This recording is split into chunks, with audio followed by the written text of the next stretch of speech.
បាទខ្ញុំបាទសូមជម្រាបសួរពុកម៉ែមីងទាំងអស់គ្នាបាទនៅក្នុងថ្ងៃនេះគឺថ្ងៃទី6ហើយសម្រាប់ថ្ងៃទី6នេះគឺបាទខ្ញុំបាទមានសុបិនខ្លីមួយដែរចែកជូនទៅកាន់ពុកម៉ែមីងបាទនៅក្នុងសុបិនរបស់ខ្ញុំនៅក្នុងថ្ងៃនេះគឺដូចរបៀបថាយើងទៅបបជើងពុកម៉ែមីងហើយបបជើងពេលយប់ណាហើយខ្ញុំទៅគឺខ្ញុំទៅពីអ្នកប្អូនរបស់ខ្ញុំបងផល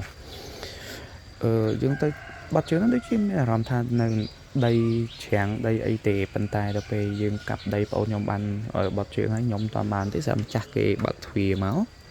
ខ្ញុំក៏ក្រាបពួនទៅព្រោះអីគេឃើញយើងយកបាច់7ភ្លើង7គេក៏ស្រែកសួរហៅ